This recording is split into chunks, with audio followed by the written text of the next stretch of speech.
Жители села Строгановка, это массивы Мамак и Васиет, вышли на массовый субботник. Вооружившись перчатками и мешками, жители начали убирать мусор вдоль дорог и в лесополосе, белить деревья. Мы не для кого-то, а для себя. Потому что если дети будут это видеть, чистоту, значит, это будет уже сидеть в корне, где-то в подсознании, для того, чтобы... Ну как это дом наш чистый должен быть? Ну вот пришли мы на субботник добровольно, вышли все, вот помогаем, чтобы было чисто, чтобы было ездить приятно всем. На субботник жители Строгановки вышли целыми семьями. Пришла с племянником, с семьей, так как хочу, чтобы была Строгановка чистая, чтобы дети мои, мама двоих детей, у меня 2 деток.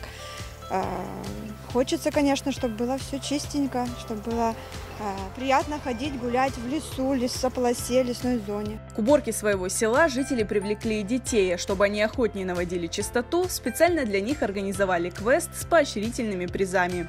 Квест состоит из 2 основных заданий. Первое, самое главное задание, за которое вы будете получать больше баллов.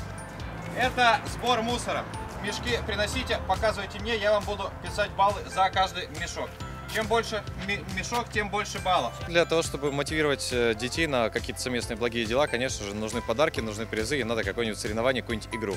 Вот. А так как я, в принципе, на этом специализируюсь, на играх, то поэтому, ну как же для своих не сделать. Обратите внимание, как они сейчас загорелись, вот, и вон бегают, ищут, собирают, это же хорошо, это здорово. Мы этот мусор собираем с моей командой, с Эмилием и Дамиром.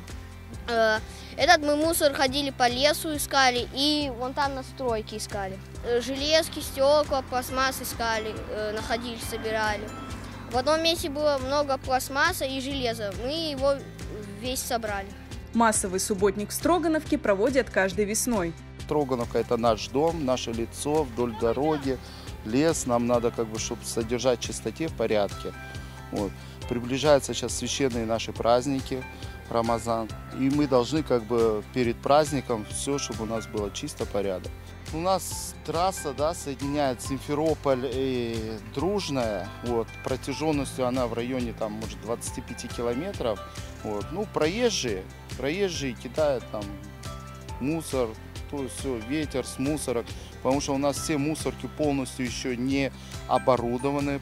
К уборке местные жители отнеслись со всей ответственностью, но некоторые особо загрязненные участки убрать самостоятельно довольно сложно. Здесь исторически так сложилось, что установили мусорник на выезде, потому что было людям удобно на выезде выбрасывать мусор. Но по Санпину здесь вообще нельзя устанавливать мусорные баки, так как рядом протекает река, Малый Салгир. Вот это все находится, его бассейн, бассейн реки Малый Салгир.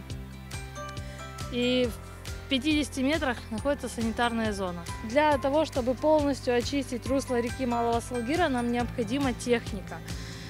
Также необходимо убрать эту мусорку, потому что она все равно постоянно разносится мусор по всему руслу. Местные жители неоднократно обращались к властям и в Крым Экоресурсы с просьбой перенести мусорные контейнеры подальше от реки, а также установить контейнеры для раздельного сбора мусора и для крупногабаритных отходов. Но пока эти обращения остаются без ответа.